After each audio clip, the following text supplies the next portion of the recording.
नमस्कार। आइए देखते हैं एक ऐसा प्रश्न गणित का जो अक्सर एग्जामों में पूछे जाते हैं। किसी भी संख्या को p बटा q के रूप में व्यक्त करना, जहां q बराबर 0। इस सवालों को हम ट्रिक के द्वारा भी कर सकते हैं और इन सवालों को हल करने का एक अलग तरीका भी है जिसे हम कर सकते हैं। तो सबसे पहले इस वीडियो में हम आपको ट्रिक के द्वारा ऐसे आसान तरीके से जल्द कैसे हो सकता है उसको बताते हैं। देखिए 0.7 ऊपर बार दिया गया है, नीचे जो है 0.235, यहाँ पर 35 पर ऊपर बार है। 0.003 यहाँ पर 3 पर ऊपर बार है। 0.0032 यहाँ पर 32 के ऊपर बार का मतलब ये हुआ कि अगर 0.7 यहाँ बार लिखा गया, इसका मतलब है कि 0.777 ये रिपीट है, रिपीट होने वाली संख्या है जो बार बार ये आएगी। इसको कहा जाता है रिपीट वाली संख्या, जो 0.7 ऊपर बार दिया गया है। अब इसको p/q के रूप में लिखते हैं। तो ये सबसे पहले क्या करते हैं कि जितना बार है, जितनी संख्या पर बार है वो बटा करके उसमें उतना 9 हम लिख देंगे। तो यहाँ पे देखते हैं 0.7 में एक ही संख्या के ऊपर बार है तो एक 9 लिख देंगे और ऊपर जो बाकी है उसको लिख देंगे। तो 0.7 ऊपर बार है, इसका मतलब कि 7.9 ये p/q के रूप में हो गया। दूसरा देखते हैं यहाँ पे 0.235, इसमें 35 बार है, यानी दो संख्या पर है, दो संख्याओं का रिपीट हो रहा है। तो इसके नीचे सबसे पहले क्या लिखेंगे, जितने पर बार है उतना 9 लिख देंगे। तो 2 9 हो गए।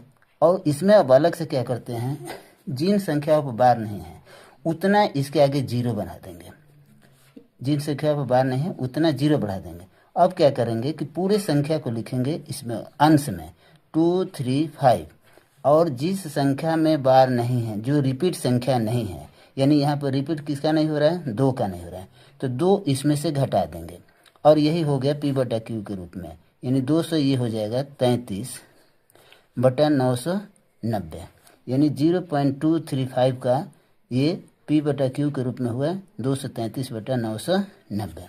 उसी तरीके से इसको देखते हैं, एक संख्या है 3 है, इसी के ऊपर बार यानी 3 का ही केवल रिपीट हो रहा है। तो इसमें क्या करेंगे, एक 9 लिखेंगे। और हमने पहले ही देखा कि जिसका रिपीट नहीं हो रहा है उतना 9 पर 0, तो इसमें 2 का रिपीट नहीं, यानी दोनों 0 का रिपीट नहीं हो रहा है, तो यहाँ पर 2 0 देंगे और यहाँ पर 1 3 है, इसको लिख देंगे। अब इसमें से जिसका रिपीट नहीं हो रहा है उसको घटाना है, तो यहाँ पर 0 है तो 3 में से 0 घटाएंगे तो 3 होगा, तो इतना ही रख देंगे, इसको घटा देंगे तो 1 से हो जाएगा, ये 3 से, तो इसका उत्तर 1/300 हो जाएगा।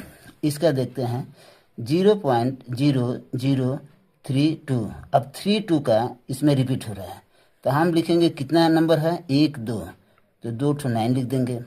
और कितना इधर में है, 2 0 हो जाएगा, 2 का नहीं रिपीट हो रहा है उतना 0 लिख देंगे। अब ऊपर जो है 32 हो गया। अब 32 में जिसका रिपीट नहीं है उसको माइनस करते हैं, तो 2 0 है तो इसको माइनस करेंगे तो 32 ही होगा, तो इसको यहीं पर छोड़ देंगे, यानी 32/99,900 ये इसका आंसर हो जाएगा। इसी तरह से हम किसी को कर सकते हैं। अब इसमें क्या सबसे जानना जरूरी है कि जितना रिपीट होगा बटा करके हर में उतना 9 लिख देते हैं, जिसका रिपीट नहीं हो रहा है, जिस संख्या पर बार नहीं है उतना 9 पर 0 लिख देंगे, और फिर पूरे संख्या को लिख देंगे ऊपर, और उसमें जिस संख्या पर बार नहीं, जिसका रिपीट नहीं रहा उसको घटा देंगे। ये आपका p/q के रूप में इसका आंसर आ जाएगा। ऐसे ही सवाल आप और प्रैक्टिस कीजिएगा। धन्यवाद।